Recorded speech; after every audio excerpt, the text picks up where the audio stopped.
Salatullahi wassalam ala man uhiyal Qur'an. Salatullahi wassalam.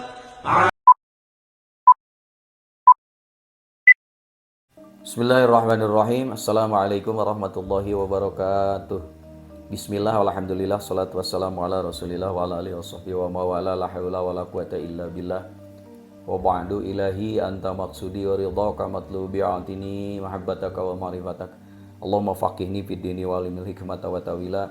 Allahumma ja'alni fasahatan lisan wa balaghatan fi kalam. Allahumma dzakirna bi dzikri minhuma nasina wa alimna bi dzikri minhuma jahilna. Rabbana ftah bainana wa baina qaumina bil haqqi wa anta khairul fatihin. Wa qala Allah ta'ala fi kitabil karim, a'udzu billahi minasy syaithanir rajim. Bismillahirrahmanirrahim. Syahrul Ramadan alladzi unzila fihi al-Qur'an hudal lin-nasi wa bayyinatin minal huda wal furqan. Wa qala ta'ala aidan, inna anzalnahu fi lailatul qadr wa ma adraka ma lailatul qadr. Lailatul qadri khairum min alfi syahrin tanazzalul malaikatu war-ruhu fiha bi idzni rabbihim min kulli amrin salamun hiya hatta matla'il fajr. Al-ayat sadaqallahu azim wa alam bihaqati muradi. Para pecinta kebeningan hati dan kesucian jiwa, alhamdulillah kita mulai bertemu dalam kajian berseri, khususnya membahas topik yang sedang hangat dibicarakan, yaitu nuzulul Quran. Kalau di Indonesia baru saja malam tadi itu memperingati nuzulul Quran, dan kita sudah biasa setiap tanggal malam 17 Ramadan di Indonesia diadakan peringatan nuzul Quran sampai ke tingkat istana ya, dari mulai tingkat RT RW sampai ke tingkat nasional, dan ada beberapa pengajian yang malam tadi semarak kita membahas tentang nuzulul Quran. Akan tetapi sebetulnya peristiwa nuzulul Quran ini kan tidak bisa dipisahkan dengan dua temannya yang lain, sehingga ada tiga topik besar yang menarik di situ. Satu, kedahsyatan Ramadan. Yang kedua, nuzulul Quran. Yang ketiga, Lailatul Qadar. Kedahsyatan Ramadan ini saya kira sudah banyak dibahas, baik di channel kita maupun di channel-channel yang lain sudah banyak dibahas tentang bagaimana kedahsyatan Ramadan. Yang kedua, tentang nuzulul Quran. Ini ada pertanyaan yang menarik sebetulnya, karena kalau sejarah turunnya Al-Quran bisa kita simak sedikit, dan itu sudah banyak juga dibahas. Tapi yang menarik adalah Qurannya kan sudah turun nih, ini udah ada di hadapan kita gitu. Yang jadi masalah adalah bagaimana Quran yang sudah turun itu nuzul gitu loh, turun masuk ke dalam kolbu kita. Itu yang menarik sebetulnya. Kenapa? Karena sampai saat ini kok tidak mudah gitu Al-Quran itu masuk ke dalam lubuk sanubari kita. Ada apa itu? Itu yang menarik saya kira untuk dibahas. Yang kedua, yang menarik itu tentang nuzulul Quran itu sendiri, yang terkait dengan Lailatul Qadar. Nah, dahsyatnya peristiwa Lailatul Qadar itu kan diberitakan oleh Al-Quran sendiri, sampai disebut khairun min alfi syahrin. Dan bagaimana peristiwa-peristiwa yang terjadi pada malam Lailatul Qadar itu sampai malaikat turun, itu kan yang harus kita bongkar. Pertanyaannya adalah, kalau turunnya Al-Quran terkait dengan Lailatul Qadar misalnya, sekarang Al-Qurannya sudah selesai turun, apakah Lailatul Qadarnya juga masih ada? Karena Al-Qurannya kan sudah selesai. Sementara banyak hadis yang menyatakan bahwa Lailatul Qadar itu memang masih ada katanya pada 10 malam terakhir itu. Dari mana dasarnya dan bagaimana cara menyikapinya? Bahkan ada yang lebih dahsyat, lebih menarik. Para ahli sufi muhakikin ya, itu menemukan rumus bahwa Ramadan itu bukan hanya pada bulan Ramadannya, tapi suasana Ramadan itu bisa dibuat 1 tahun ke depan. Berarti 11 bulan berikutnya bisa diramadankan. Jika 11 bulan ke depannya itu bisa diramadankan, dan setiap Ramadan ada Lailatul Qadar, berarti para ahli sufi ini menemukan rahasia bahwa Lailatul Qadar itu bisa setiap bulan, mungkin bisa setiap saat. Bagaimana itu mereka bisa sampai ke situ? Dan banyak pengalaman yang membuktikan bahwa mereka memang sampai ke situ. Ini kan yang menarik bagi kita. Saya kira itu kajian-kajian yang akan kita kupas. Pada bagian pertama ini kita akan mencoba kita buka dulu tentang masalah yang terkait dengan peristiwa nuzulul Quran. Baik, terkait turunnya Al-Quran, saya kira sudah banyak yang membahas, yang bisa kita simpulkan bahwa Al-Quran itu diturunkan dalam 2 tahap. Tahap yang pertama, Al-Quran diturunkan secara langsung dari Lauhil Mahfudz ke Baitul Izzah di langit dunia. Itu pada malam Lailatul Qadar. Hanya masalah waktunya itu wallahu alam, tidak ada yang tahu. Hampir tidak ada ulama yang bisa menemukan kapan itu terjadi. Mereka hanya sepakat bahwa Al-Quran dalam tahap pertama itu diturunkan sekaligus dari Lauhil Mahfudz ke langit dunia. Nah, baru kemudian dari langit dunia ini diturunkan secara bertahap kepada Rasulullah Muhammad. Peristiwa itu terjadi pertama kali pada bulan Ramadan yang disepakati oleh para ulama, meskipun ada perbedaan, itu terjadi pada malam 17 bulan Ramadan. Dari mana para ulama bisa menyimpulkan ini? Ternyata para pakar bahasa Al-Quran mereka melihat kata yang digunakan pada saat proses Al-Quran itu diturunkan ternyata ada 2. Satu ada kata anzala, 2 ada kata nazzala pakai syiddah. Dari kata anzala itu muncul derivatnya, misalnya turunannya ada kata anzalna, sehingga inna anzalnahu fi lailatin mubarakah, inna anzalnahu fi lailatul qadr. Itu terkait dengan bagaimana Al-Quran itu diturunkan secara sekaligus. Sedangkan ketika Al-Quran itu diturunkan secara bertahap, itu didapat dari penggunaan kata nazzala. Dengan demikian maka para ulama menyimpulkan Al-Quran pernah turun secara sekaligus, dilihat dari kata anzalna atau anzala, dan Al-Quran kemudian diturunkan secara bertahap, disimpulkan dari kata nazzala. Kepada siapa? Kepada Rasulullah. Kapan mulainya? Pertama kali pada bulan Ramadan pada malam 17 itu. Diturunkan secara bertahap selama kurang lebih 23 tahun.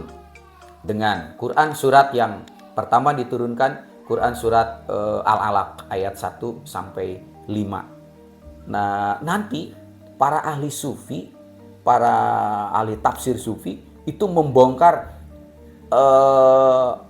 surat Al-Alaq 1 sampai 5, ternyata mereka pendekatannya sangat-sangat berbeda dengan para ahli tafsir yang lain.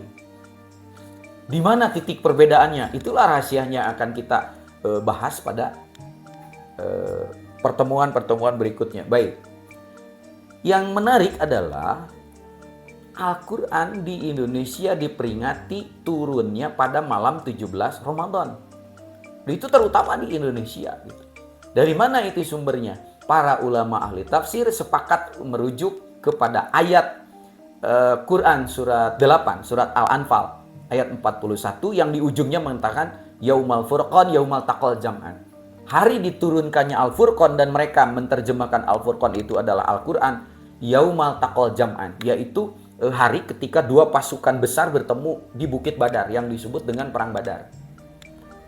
Nah, pertanyaannya yang menarik adalah ada yang mempertanyakan, loh, Perang Badar itu terjadi tahun kedua Hijriah. Sedangkan Al-Quran pertama kali turun ketika Nabi masih di Mekah, 10 tahun sebelum hijrah.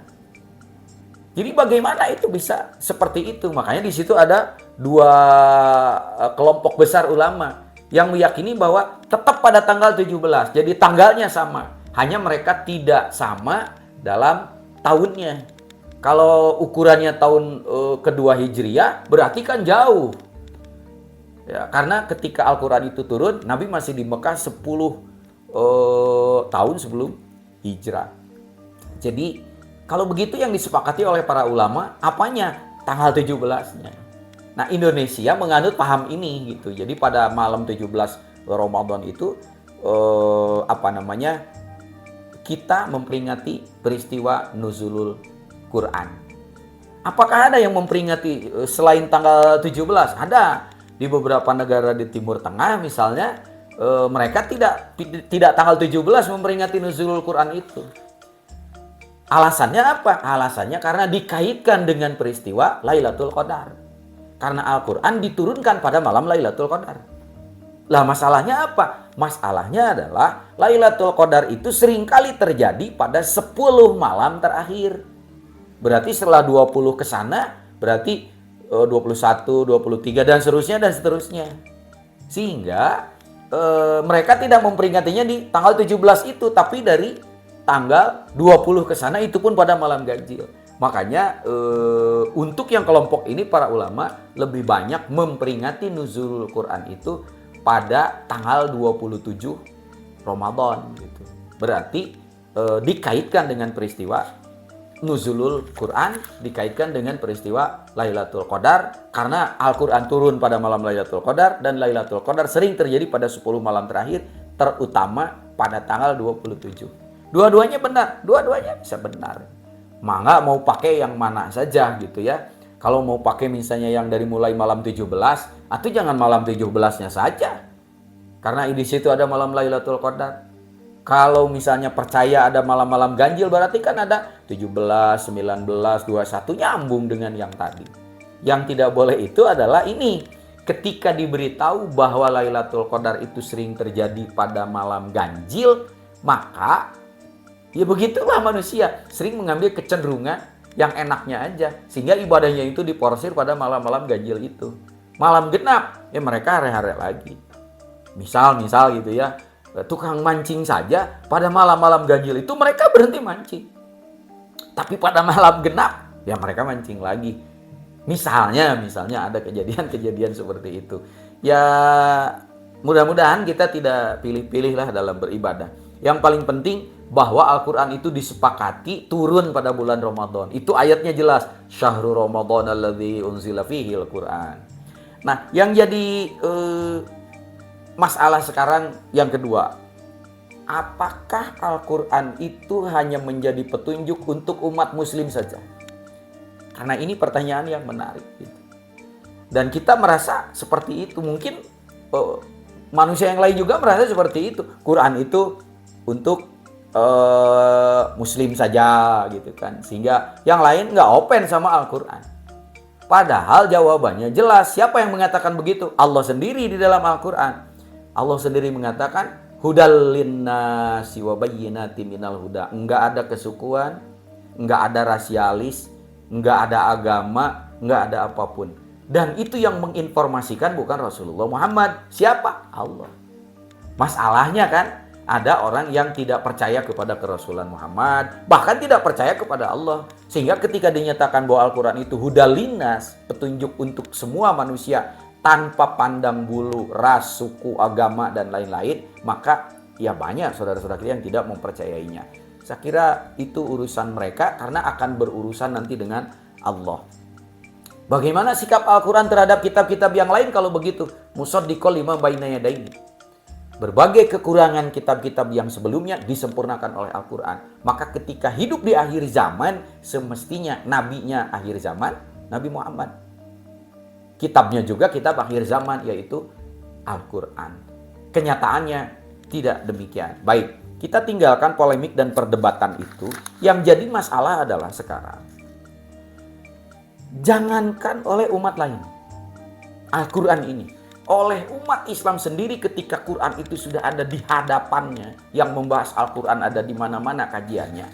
Ya mohon maaf, pertanyaannya, kok belum semua umat muslim menerima Al-Quran?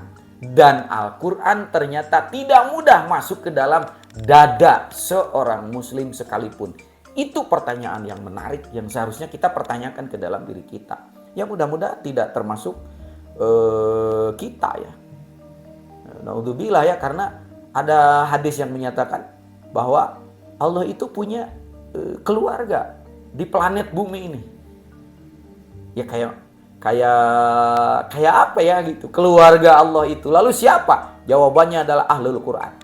Ahlul Quran adalah diklaim oleh Allah sendiri sebagai keluarga besar Allah di muka bumi ini. Berarti yang itu bukan keluarga besar Allah gitu ya. Jadi betapa Al-Quran ini luar biasa. Dan Al-Quran ini bahkan ada beberapa hadis yang menyatakan dia akan memberikan syafaat dari mulai orang yang membaca Al-Quran itu dikubur sampai nanti yaumil kiamat. Orang yang mencintai Al-Quran, yang membaca Al-Quran, yang menyebarkan Al-Quran. Karena nanti ya di bahasan-bahasan lain, siapa sih Ahlul Quran itu? Bisa nggak kita jadi Ahlul Quran? Jangan-jangan kita hanya beranggapan Ahlul Quran itu yang bisa membaca Al-Quran, itu pun yang dengan kiroahnya, dengan fasohahnya, dengan tahsinnya. Kita mah baca aja nggak bisa, apakah bisa jadi Ahlul Quran? Kan itu yang pertanyaan-pertanyaan kita. Ya, beberapa ayat-ayat Al-Quran menyatakan, beberapa hadis juga menyatakan bagaimana Al-Quran itu nanti bisa datang untuk menolong mereka dari mulai di alam kubur sampai yaumil kiamat. Baik. Pertanyaan berikutnya, ini Al-Quran kok sudah ada di depan kita gitu ya. Tapi kenapa tidak mudah Al-Quran dan nurnya itu masuk ke dalam qalbu seorang mukmin? Jawabannya banyak. Salah satunya adalah kesombongan manusia yang ternyata mereka sudah merasa punya untuk menyelesaikan berbagai masalah itu, punya akal. Memang kalau kita melihat hidayah yang Allah berikan secara gratis kepada manusia, itu banyak, bukan hanya akal. Manusia sudah diberi hidayah yang disebut dengan hidayatul ilham. Ya, ilham ini diberikan berupa insting, goriza, naluri, sehingga manusia punya naluri untuk menyelesaikan problema yang terkait dengan kehidupan biologisnya. Ada rasa lapar, ada ingin itu, ingin ini. Tetapi ketika manusia hanya menggunakan hidayah al-ilham ini, apa bedanya dengan hewan? Karena hewan juga jauh instingnya lebih tajam. Yang kedua, Allah misalnya memberikan hidayah yang disebut dengan hidayah hawasil khams. Hawasil khams itu adalah panca indera. Karena naluri tadi itu tidak bisa tersalurkan kalau tidak memiliki alat. Alatnya itu adalah indera kita. Maka Allah memberikan panca indera sebagai saluran dari hidayatul ilham tadi. Yang dengan panca inderanya manusia luar biasa, bisa merambah, bisa hidup di alam ini. Lagi-lagi kalau kita banggakan panca indera kita itu dengan insting kita, sebetulnya masih kalah dengan hewan. Hewan lebih tajam. Ya, misal ya ada kucing nih. Kucing ini dia bisa mencium ada pepes ikan di rumah tetangga. Gogok apalagi misalnya, dia bisa mencium seberapa jauh itu yang namanya pencuri, dia bisa mencium. Saking tajamnya inderanya. Apakah di antara kita ada yang tajam juga inderanya? Bisa jadi. Ada misalnya bapak-bapak yang tajam inderanya sampai janda sekian mil itu bisa tercium, bisa jadi itu saking tajam inderanya. Tapi kalah tajam saya kira sama hewan. Kalau itu yang dibanggakan. Nah makanya Allah memberi hidayah yang ketiga, wa ja'alalakumus sam'a wal absara wal afidah. Kepada manusia diberikan pembeda dengan hidayah yang lain. Dari makhluk yang lain, dari hewan. Apakah itu? Al-afidah. Puncak dari al-afidah itu adalah akal. Dahsyat dengan akalnya manusia itu. Saking dahsyatnya, bahkan mereka ingin menyaingi Tuhan. Ya, akhir-akhir ini misalnya kita menemukan di Cina bagaimana mereka bisa membuat matahari gitu kan. Akhir-akhir kemarin bahkan udah dirilis bagaimana membuat robot yang persis seperti manusia. Hanya satu saja, nggak ada jiwanya. Dan mereka merasa bahwa dengan akal ini kurang apa gitu. Makanya begitu kitab suci ini turun dari zaman dulu ya sampai sekarang, itu ternyata mereka berhenti cukup dengan akal. Ngapain ada kitab suci gitu. Nah, semua hidayah ini gratis. Dan puncaknya ada pada akal. Sehingga barat itu kan ada yang disebut dengan abad aflarun. Ada yang disebut dengan renaissance. Itu puncak bagaimana akal itu menjadi Tuhan itu sendiri. Pertanyaannya, apakah dengan puncak kemampuan akal seperti itu kitab suci menjadi tidak penting?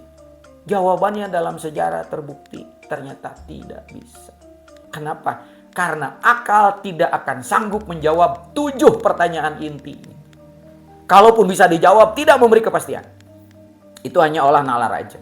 Apa 7 pertanyaan inti? Contoh, yang pertama misalnya, manusia digelarkan ke dunia. Apakah sebelumnya dia pernah hidup? Kalau manusia itu pernah hidup, hidupnya di mana sebelum lahir ke dunia ini? Siapa yang menghendaki manusia lahir ke dunia? Kenapa kita lahir di sini? Di Indonesia. Kenapa tidak di Eropa? Kalau di Eropa, hidungnya mancung, kulitnya putih, mungkin kuning langsat. Kalau di Indonesia kan kulitnya, mohon maaf ya, bukan sawo matang lagi, mungkin jadi sawo busuk gitu ya. Lalu kemudian hidungnya juga kagak mancung sehingga perlu dioperasi plastik. Kenapa gitu? Dilahirkan di sini. Siapa yang menghendaki kita lahir di sini? Jawab oleh akal. Kalau misalnya ada yang mengatakan bahwa manusia itu kan asalnya evolusi dari kera, maka muncul teori Darwin misalnya kan, pernah rame sampai ada orang yang tidak setuju dengan yang setuju, dan itu lari ke pengadilan. Pengadilan bingung memutuskan. Kenapa? Karena ini bukan delik masalah hukum gitu kan, ini masalah keyakinan. Sampai hakim itu bingung. Akhirnya hakim itu mengatakan, oke, kalau begitu tolong ya, yang merasa sebagai keturunan kera dan percaya dengan teori Darwin, silakan ke sebelah kanan. Apa yang terjadi? Orang-orang penganut teori Darwin pun kagak ada yang pergi ke sebelah kanan, karena bingung ya mereka bahwa asal-usul mereka dari kera. Tidak akan terjawab oleh akal sekalipun. Lalu menjawab, ketika manusia itu sudah lahir, hidup di dunia, untuk apa sih tujuannya hidup di dunia? Akal bisa menjawab, ya untuk senang-senang. Oke, kalau udah senang-senang, kenapa mereka mati? Apa yang terjadi dengan kematian? Siapa yang mematikan?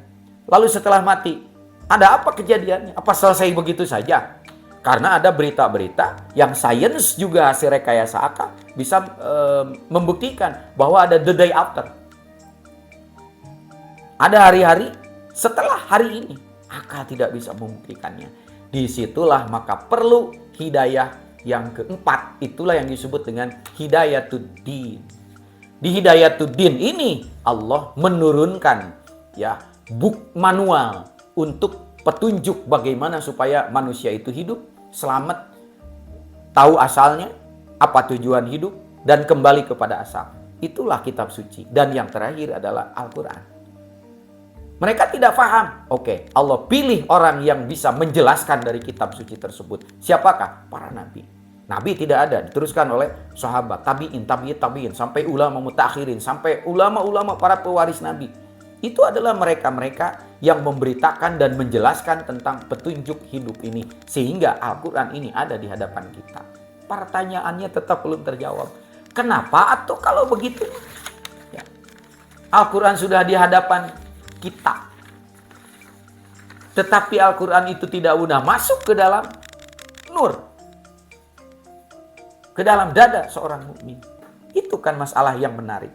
Jawabannya, karena ada satu lagi hidayah yang kelima, yang ini mahal luar biasa. Karena yang 4 itu gratis dari Allah, yang satu ini tidak digratiskan oleh Allah, tapi harus dicari dengan secara jerih dan juang, dengan segala daya upaya manusia, dan itu yang dihormati oleh Allah.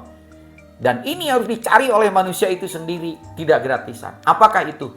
Itulah yang disebut dengan hidayah kasful qulub. Hidayah kasful qulub inilah rahasianya, yaitu hidayah bagaimana mata kolbu yang disebut dengan basiroh yang ada di kolbu terbuka dulu. Baru nanti hidayah dari Al-Quran itu menjadi taufik. Baru nanti Al-Quran yang mengandung nur ini itu menjadi taufik, masuk ke dalam kolbunya. Jadi kenapa tidak masuk? Ketemu sekarang. Karena mata kolbunya buta. Mata kolbunya tidak melihat. Tapi kan mereka pinter, oke, akalnya pinter, matanya melihat, telinganya mendengar, gelarnya mungkin pendidikannya banyak. Kita mengukur yang apa namanya, yang tinggi itu kan S3, mereka S6, SD, SMP, SMA, 3S, S1, S2, S3, khatam mereka. Tapi kenapa ini nur Al-Quran ini tidak masuk? Karena yang tadi, basirohnya, mata kolbunya masih tertutup, bahkan sudah buta. Meskipun mata dohirnya melek sekali. Kalau begitu, bagaimana informasi Al-Quran tentang ini? Jelas di dalam Al-Quran disebut fa innaha la ta'mal absor walakin ta'mal qulub allati fis sudur.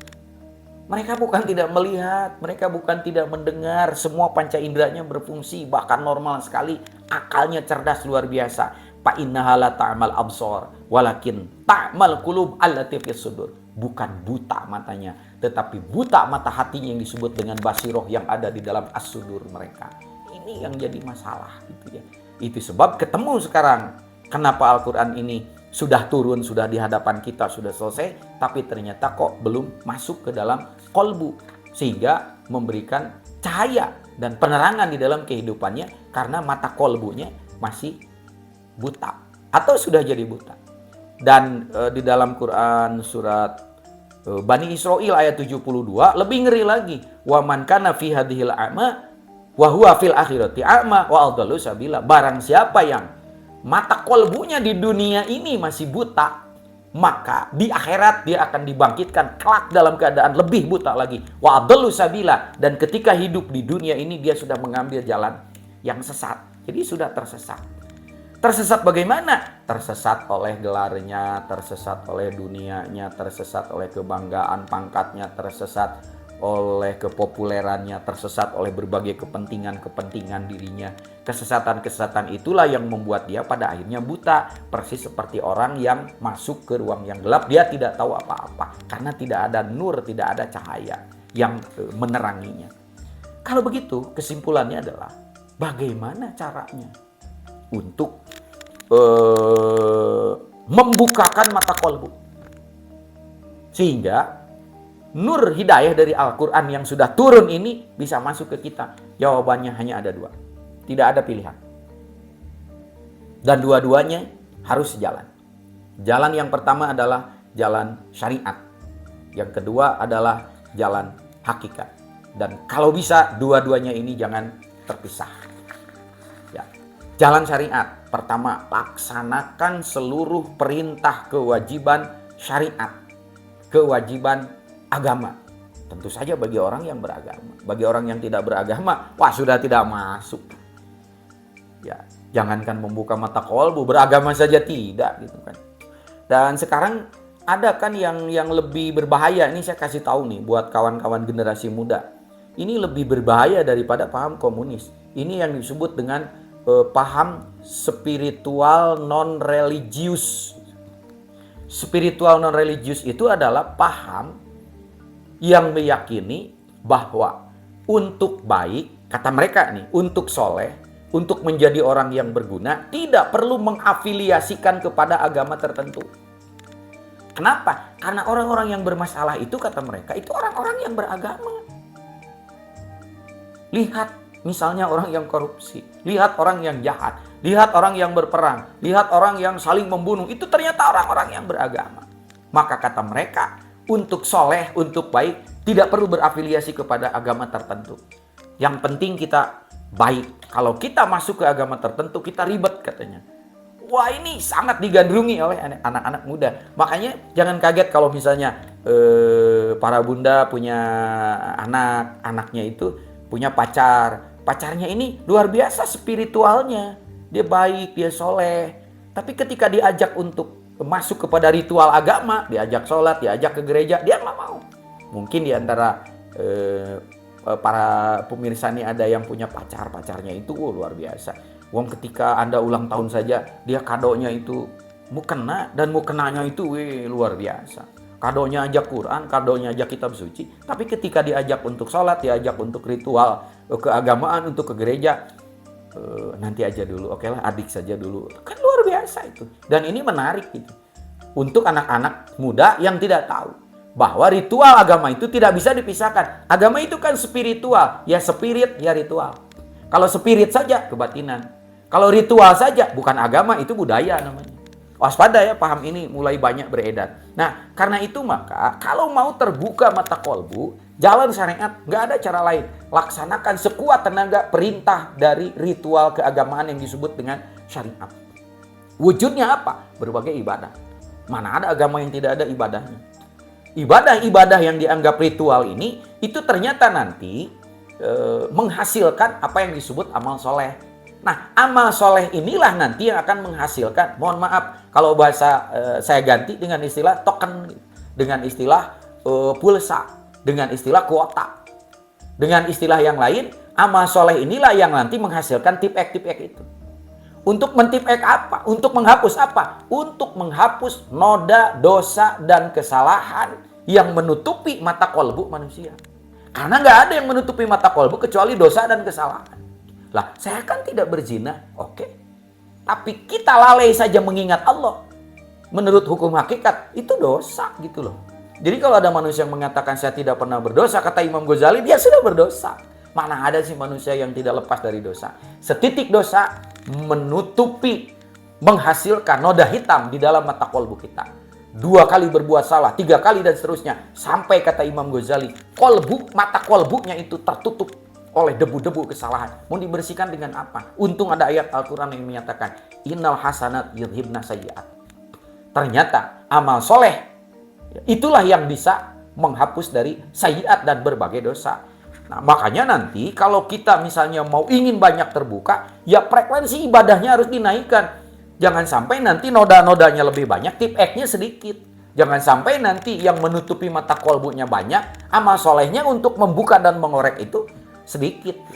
Makanya kan kalau misalnya kita lihat, totalitas dari ibadah baik yang diwajibkan maupun yang disunahkan dan dianjurkan, itu ternyata banyak. Ya mohon maaf, kalau memang butuh untuk terbuka mata kolbu, karena nanti yang akan hidup ke sana itu adalah kolbu. Yang bisa bertemu dengan Allah bukan jasad kita. Disebutkan bahwa ada satu hari, di mana hari itu semua yang dibanggakan manusia itu nggak ada artinya. Yaumul la yanfa'u malu wala banun illa man atallaha fihi biqalbin salim. Yang sanggup menghadap Allah itu bukan tubuh kita. Maka ketika kita sholat hanya mengandalkan raga kita, belum tentu sampai. Yang sampai itu kolbu kita. Kolbunya tidak diurus, mata kolbunya jadi gelap. Karena apa? Karena dosa. Dosa hanya bisa dibersihkan dengan amal soleh. Amal soleh dihasilkan dari ibadah. Hari ibadahnya kagak ada. Nggak logis sebetulnya. Jadi wajar saja melihat Quran hari-hari, mendengar percikan-percikan dari Al-Quran hari-hari. Makanya amal solehnya harus banyak.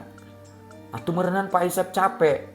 Iya, te amal soleh capek, beramal soleh juga lebih capek. Itu sebab maka kalau misalnya kita mengikuti apa yang ada, jujur ya, tidak akan terkejar. Karena kita akan bertengkar dengan kepentingan dunia. Bisnis can anggeus kaburu salat lohor. Cuan geus arek datang kaburu salat asar. Ini belum, itu belum. Wah, pokoknya itulah kenapa umat Muhammad ini diberi satu solusi yang luar biasa. Apa? Ramadan. Karena Ramadan ini kan dikemas spesial oleh Allah, diberikan kepada umat Muhammad sebagai hadiah. Kenapa disebut hadiah? Karena puasa itu pernah dipakai oleh seluruh tokoh-tokoh yang ada di dunia. Di Sunda itu ada yang disebut dengan budaya kentel pejit gitu kan. Itu seluruh dunia. Dan buah dari situ ada yang jadi filosof, para nabi juga tahanus di Gua Hiro. Rasulullah sendiri kan tahanus di Gua Hiro dengan puasa itu. Tapi puasa umat Muhammad ini sungguh sangat istimewa kata Allah. Sampai Muhammad jangan kecil hati bahwa puasa ini sama dengan umat yang dulu, it's okay. Tapi puasa untuk umatmu ringan sekali. Tetapi pahalanya dahsyat. 1, barang siapa yang berpuasa siang hari, asal dasar iman dan takwa, dosa masa lalunya dihapus. Bagaimana kalau dosanya malam hari? Ada lagi Rasulullah menyatakan, man qoma ramadhana imanan wahtisaban ghufira lahu ma taqaddama min dzambi. Kalau siang tidak berbuat dosa hanya karena tidak makan dan minum, tapi malam juga dosanya bisa tetap dihapus asal dia qiyamul lail. Makanya ada sholat tarawih yang sholat malam diturunkan lebih ringan. Dua-duanya sistem atau software untuk menghapus dosa. Lalu bagaimana supaya banyak amal soleh untuk menghapus amal jeleknya? Allah melipat gandakan apapun yang terjadi pahalanya di bulan Ramadan. Bagaimana kalau itu tidak terkejar juga? Inilah Allah menurunkan satu malam yang malam itu ketika umat Muhammad beribadah khairun min alfi syahrin. Apakah itu? Itulah malam Lailatul Qadar. Sehingga ketika dikonversi bahwa malam ini lebih baik daripada 1000 bulan. 1000 bulan itu ternyata kalau dikonversi 1000 bulan itu kalau dikonversi ke tahun 83 tahun. Sedangkan umat Muhammad tidak banyak yang mencapai 83 tahun. Nabi saja 63 tahun, 60, 70. Tetapi ketika ada umat Muhammad yang pada detik itu, pada malam itu, pada saat Lailatul Qadar itu beribadah, maka nilainya sama dengan 83 tahunan. Salat 1 rakaat sama dengan 83 tahunan. Baca Quran 1 huruf saja, misalnya yang 1 huruf surat Nun, misalnya. Yang 2 huruf surat Toha, yang 3 huruf Alif Lam Mim. Ketika kita mengucap segitu saja baca Al-Quran sama dengan 83 tahunan, luar biasa. Maka bagaimana umat Muhammad tidak terbersihkan dosanya sampai ketika SOP ini ya dilaksanakan, umat Muhammad itu nanti di akhir Ramadan kayak umin waladathu umum, persis seperti bayi yang baru lahir saking tidak ada dosanya, sehingga mereka kembali kepada fitrahnya, disebut dengan istilah Idul Fitri. Apakah itu otomatis? Ini dia pertanyaannya. Tidak otomatis, karena di ujung ayat yang bercerita tentang bagaimana perintah puasa itu ujungnya menggunakan huruf litarojid, yaitu la'allakum tattaqun. Nah, karena itu maka ada malam yang istimewa ini yang dikejar gitu. Itulah yang disebut dengan malam Lailatul Qadar. Sementara dalam seri pertama ini, malam Lailatul Qadar itu terkait dengan turunnya Al-Quran. Masalahnya ketika Al-Quran turun dan sudah selesai, apakah Lailatul Qadar itu selesai? Inilah yang dipertanyakan oleh para sahabat melalui Siti Aisyah. Dipertanyakan kepada Rasulullah, ya Rasulullah, apakah malam kemuliaan itu masih ada? Kata Rasulullah, ada sampai yaumil kiamah, terutama pada 10 malam terakhir. Itulah pentingnya Lailatul Qadar. Maka pada seri yang kedua ini insya Allah kita akan bahas apa itu makna Lailatul Qadar, apa itu hakikat Lailatul Qadar, bagaimana cara menemukannya, karena masih ada ini, masih ada sampai akhir. Bahkan ada rumus-rumus yang digunakan oleh para ulama, misalnya yang paling masyhur dari Al-Ghazali, bahwa malam yang istimewa itu ada. Kapan? Ya nanti kita bahas pada seri yang kedua. Baik, saya kira itu jalan untuk bagaimana membuka mata kolbu dengan jalan syariat. Jalan yang kedua ada. Apakah itu? Jalan hakikat. Kalau jalan hakikat gimana? Inilah shortcut. Jalan hakikat itu adalah cari guru kolbu yang disebut dengan guru mursyid yang mengetahui bagaimana cara membuka mata kolbu. Karena tidak semua ulama tahu tentang ilmu kolbu. Para sahabat saja itu terbatas yang memiliki ilmu itu. Dan itu diwariskan secara rahasia. Maka jangan kaget kalau ilmu ini juga secara rahasia. Siapakah itu guru mursyid? Itulah guru ruhani yang membimbing perjalanan ruhani kita. Dan dia yang paling tahu pintu untuk memasuki alam ruhani adalah ruh. Dan ruh ini, ya, gerbangnya adalah kolbu. Mata kolbu ini tidak bisa terbuka ternyata hanya dengan kajian. Ini yang harus diingat. Karena itu jangan menganggap dengan kajian, mata kolbu tiba-tiba terbuka. Tidak. Sampai para ahli sufi itu mengatakan, para ulama ahli sufi mengatakan, pala tabruzul qudrata yartadi ubirida il hikmah illa bil mu'jizah wal karamah. Meskipun ahli hikmah, mereka kemudian beriadoh bertahun-tahun, puasa, topo broto untuk membuka mata kolbu, tidak akan bisa. Karena mata kolbu itulah hak Allah yang membolak-balikan kolbu. Dan itu hanya akan terbuka, hanya 2. 1 illa bil mu'jizah, 2 wal karamah. Terbuka dengan mukjizat untuk para nabi. Wal karamah, itulah para wali yang memiliki itu. Siapakah itu? Itulah waliyah mursyidah. Apakah ada di dalam Al-Quran? Ada. Fragmennya ada? Ada. Contohnya ada? Ada. Apa kasus yang Allah berikan di sini? Ada. Itulah amsal bagaimana Nabi Musa dengan Nabi Khidir. Nabi Musa itu lambang orang yang luar biasa, jenius menggunakan rasional. Sehingga Nabi Musa itu lambang orang rasionalis. Tetapi ternyata Nabi Musa itu banyak hal-hal yang mentok yang tidak bisa dijawab. Sehingga pada akhirnya Allah menyuruh Nabi Musa untuk belajar kepada ahli spiritual. Siapakah itu? Itulah Nabi Khidir. Kenapa? Karena hal-hal yang tidak bisa dipecahkan oleh logika hanya bisa dipecahkan oleh pendekatan spiritual. Itu sebab maka dilambangkan dalam kisah sebagai amsal bagaimana rasionalitas itu berhenti, spiritualitas baru mulai. Bagaimana Musa itu mentok ketika belajar kepada Khidir. Ini menggambarkan betapa akal yang dahsyat itu ujungnya akan mentok. Dan ketika logika akal itu mentok, maka spiritualitas, kolbu, ilmu ruhani baru mulai. Saya kira mudah-mudahan kita tidak telat gitu ya. Tidak telat. Karena Ramadan ini juga bagaimana menghidupkan spirit kita. Nah, karena itu maka hati-hati nanti jangan tertukar dengan mata kolbu yang seperti kita lihat dalam bahasan-bahasan yang ada. Karena yang disebut mata kolbu itu terbuka, disebutnya mukasyafah. Mukasyafah itu ada dua nanti. Satu mukasyafah goibiyah, yang kedua mukasyafah rububiyah. Mukasyafah goibiyah adalah terbukanya satu komponen mata batin, tetapi bukan itu yang dikehendaki di sini, yaitu terbukanya alam goib. Alam goib di sini, mohon maaf, alam jin, ya, alam supranatural, alam kubur, alam-alam yang sekarang banyak dan orang malah mencari itu. Bukan itu. Itu mah tidak perlu sistem dari para nabi, dari para wali, orang yang berbeda agama juga yang disebut dengan indigo bisa. Bapak tapa tanpa sholat juga bisa sakti ningali jin, ningali juri. Bukan itu yang dimaksud. Tapi yang disebut mukasyafah itu di situ adalah mukasyafah rububiyah, yaitu mulai terbukanya mata kolbu, bukan ke situ larinya, tapi terbukanya mata kolbu untuk melihat keagungan-keagungan ilahi.